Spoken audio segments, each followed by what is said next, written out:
got 2.5 pounds of flour, right? I got a pound and a half of water. I'm gonna use just 2 grams of yeast. See how a simple Neapolitan dough, really easy Neapolitan dough is a live yeast. You want to go ahead and mix it up and let it activate a little bit in the water first. I usually give it like a minute or 2. So I didn't bring any water from the shop that I work at, which might sound kind of funny. I was planning on bringing some water over. So my uncle had my uncle who owns that restaurant. He had the water pH balanced to match New York water exactly, you know, because everybody says like there's something in the water or whatever. And you know, if you ask me if I think it's necessary to do that, I would say probably not. You know, it's probably not necessary to make like a good pizza, but I do think it's necessary to be like that fanatical about your product, you know, if you want to be successful in this business. And so I think it's like a really good example of somebody who is going out of their way to make a consistent product and to create the same product that, you know, now the water is the same at all of his locations. You can't use that as an excuse no more. That's right. You got that too. That's awesome. So then I'm gonna take my salt. I usually wait until after a bit, and then I'll start to mix the salt a little bit. And today, actually, I'm gonna throw in just like a little bit of pesto into this dough, which normally you wouldn't do like in a traditional Neapolitan dough. But we're just gonna do that for like a little bit of flavor and get some oil in it.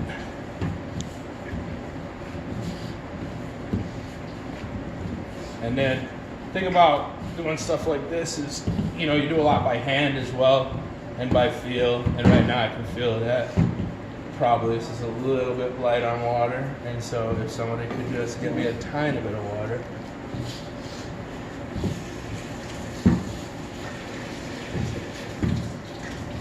And so you want it to, as you're mixing, you kind of want to feel with your hand. There's going to be like, the more batches of dough you make, the more used to you get how it's supposed to feel in your hands or whatever.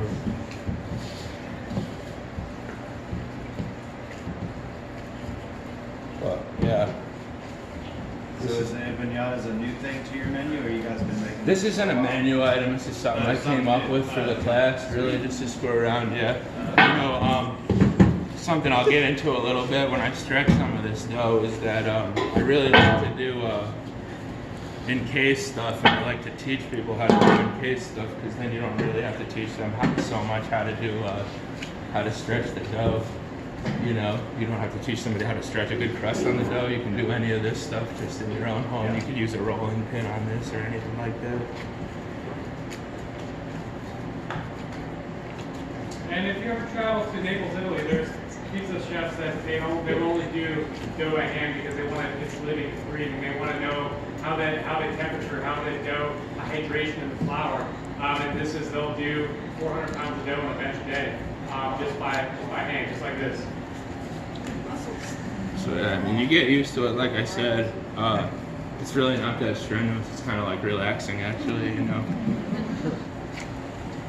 Get your frustrations out. That's right. So basically just kind of knead it in and just keep kneading it until you get a good feel on it. If you'll notice, I haven't really added any flour to it at all or done anything like that. I really try to never put like flour on my dough after it's made, except maybe just like a sprinkle in the tray when I'm portioning.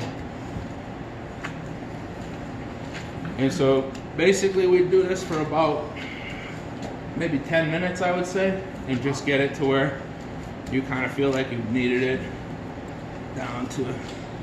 What kind of flour is that? This is Panhandle high protein flour. I'm sorry, which is a great flour.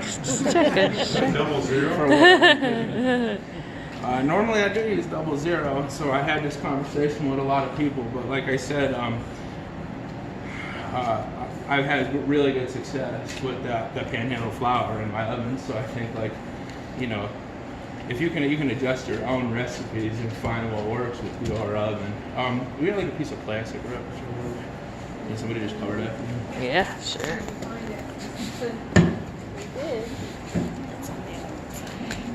And then once you cover it, you let it rest for how long? I would let this rest for about 30 minutes once I cover it with plastic. I mix it for about 10, let it rest for about 30. If anybody missed the recipe, I did 2 grams of live yeast and I did 40 grams of sea salt. And so that's all there is to it. So I'd let this sit for about 10 minutes. Or I'm sorry, I'd let this sit for about 30 minutes. It'll start to expand a little bit, and at that point I would start to portion it. If somebody wants to just bring me the trays that go over there. You just put that right. And so,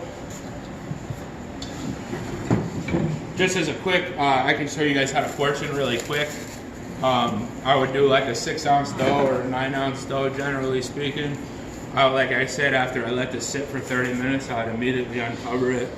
Just cut my portions like that, really easy. If you guys want a good example of how to roll one, what I always try to do is now it's not going to look great because it hasn't proofed at all, but when I roll them, if you see, I try to get it to where you pull everything down to a point, and you take it on the table like that. Something along those lines, and you know you did better work if it's really smooth on top and it's really smooth on the bottom. You don't want any holes on the bottom. And basically I'd lightly sprinkle in here some flour and just set them up and give them a little bit of room to expand, so maybe about 1 inch apart, and I could probably successfully fit about, I say, 9 of these doughs in this tray. So the next day I did the same thing, the same recipe yesterday. So the same thing, I set them about 1 inch apart. I taken a few out of here, obviously, to make these. Total proofing time. Now we use a walk-in, so I'll put it in a walk-in to retard the proofing. But I count my proofing time as the time that I leave it out of the walk-in, basically. So I say between 10 and 12 hours totally out of the walk-in would be a really solid amount of time to proof it. It needs a lot of time. Especially if you've refrigerated it already for a little while, you might want to give it a couple extra hours. Put this all out here. And now I will need a little bit of flour if anybody has any available.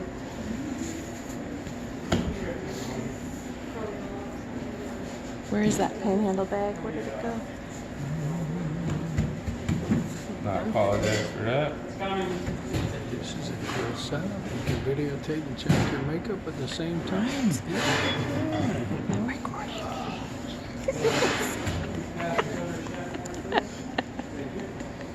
You guys watch how he does this. 1% of the pizza chefs in the world uses this technique. Alright, I'll show you this one fast, and then I'll slow it down for you. So this dough, I'm not going to worry about the crust at all. You see everybody when they teach you how to stretch pizza, they're going to teach you to stretch inside. But since we're doing it in case dough and we want to get a little more space out of it, we're not going to worry about that at all.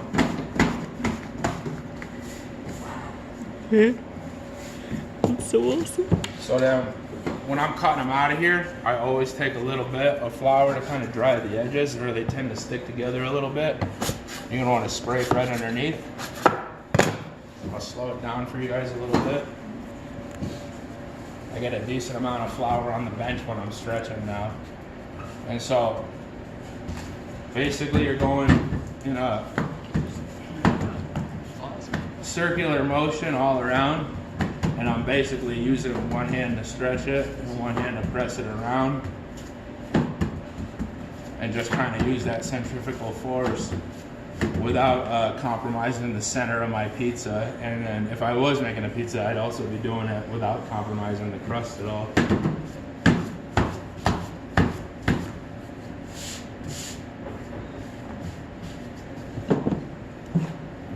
Now with these, the fun part is cut these in fours, cut them half and half dead center. The more even you cut them now, the better they're going to look later as far as your presentation.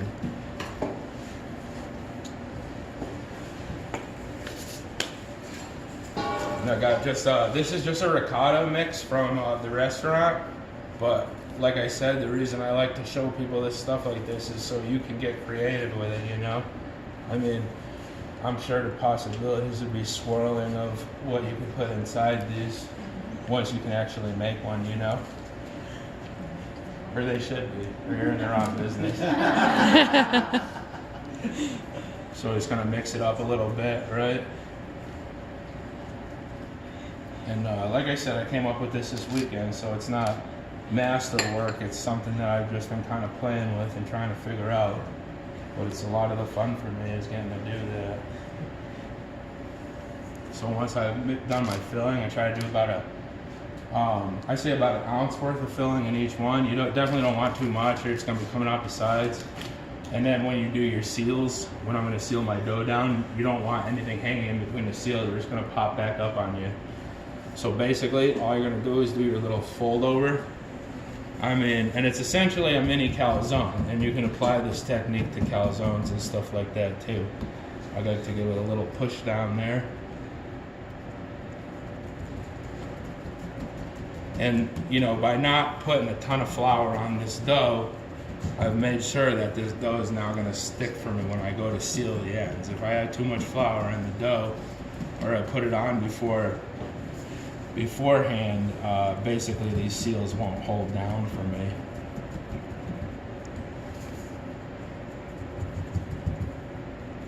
I give them a little bit of a press down just kind of for the look, and so they don't, you don't want them to rise up on you too much, but we'll get into that in a second. Yep. And then it's just assembly line from here. So I assume these probably cook a lot easier than whole calzone to storage. A little bit. I mean, it's a lot more to manage. I mean, you might have 20 calzones in the oven at once, but I just had 20 of these in the oven, you know. So I mean, but yeah, they're pretty easy to cook overall, and if you just give them some room in the front, you know, and give them some time. So from here, I'm gonna cut the excess, and I'm just gonna try to do that shape with my fingers. Now you can use a fork. I'm sure people have made their own pasta or raviolis on the edges. That's kind of how this started, was like a play on mushroom ravioli. I had made mushroom ravioli one day, and I was thinking it'd be fun to try to like apply it to like basically like a pizza dough. I thought the filling came out good, and I wanted to see if I can incorporate that into a pizza dough somehow. You ever use a dab of water to help it stick better? What's that? You ever use a dab of water when you roll it to stick better? Water? Yeah, just help it stick. On the table? No, just on Oh, the like in the seals? Yeah, you could. I mean, maybe a little bit of, maybe a tiny bit of water if you need to. I think if you, this dough, your dough, especially if you're doing wood oven cooking, should have a pretty high hydration. So it should be pretty sticky anyway. Like I said, as long as you can keep the flour off of it while you're doing a lot of your work with it and stretching it.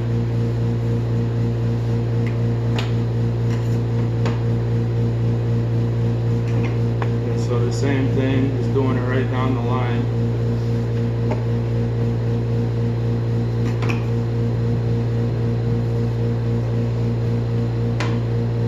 And then, so what I was saying about cooking in the front and trying to get everything on the inside,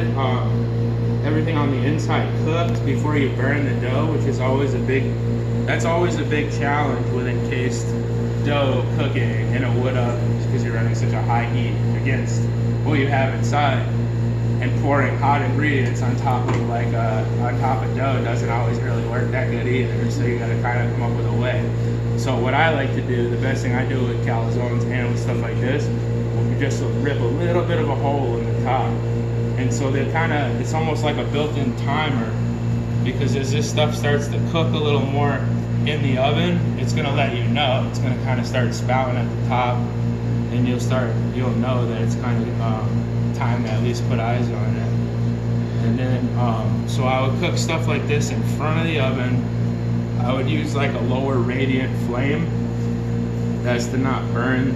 If you're keeping it towards the front, you're gonna be closer to the radiant flame as opposed to cooking off to the side. So you're gonna want to keep a lower radiant flame.